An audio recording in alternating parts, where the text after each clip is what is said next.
સૌને મારા જય શ્રી કૃષ્ણ. આજે હું તમને દેવશયની એકાદશી વિશે થોડી માહિતી આપું છું. તો ચલો આપણે શરૂઆત કરીએ.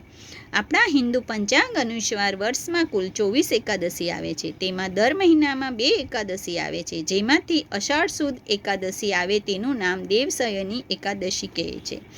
દરેક એકાદશીનું અલગ અલગ મહત્વ હોય છે. તેવી જ રીતે આ દેવશયની એકાદશીનું પણ અલગ મહત્વ છે.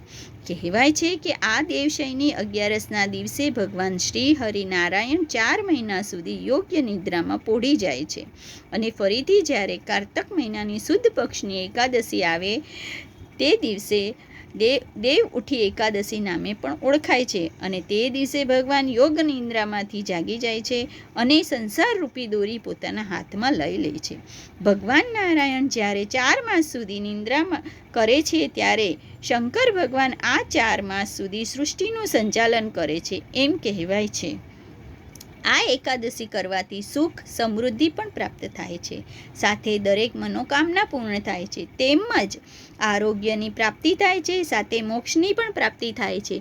જો આ એકાદશી શ્રદ્ધાથી ભક્તિથી કરવામાં આવે તો તેનું ફળ જરૂર જ મળે છે. જે લોકો એકાદશી નથી કરી શકતા તેમણે ભગવાનનું નામ જપ કરવું, પૂજન કરવું તેમજ એકાદશી કથા સાંભળવી, આ 3 કાર્ય તો અવશ્ય કરવું જોઈએ, જેનાથી એકાદશીનું ફળ પ્રાપ્ત થાય છે.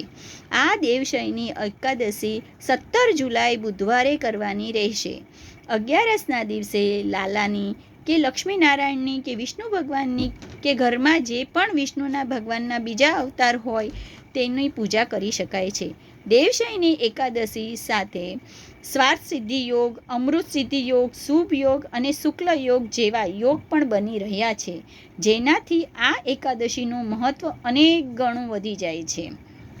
ચતુર્માસની શરૂઆત 17 જુલાઈ બુધવારે 2024થી શરૂઆત થાય છે, જે પૂર્ણ 12 નવેમ્બર 2024 કારતક મહિનાના શુદ્ધ પક્ષની એકાદશીએ થશે. જો તમને આ વિડીયો ગમ્યો હોય તો લાઈક કરજો, સબસ્ક્રાઈબ કરજો અને બેલ આઇકનનું બટનને પ્રેસ કરજો. સૌને મારા જય શ્રી કૃષ્ણ. જય સિયારામ.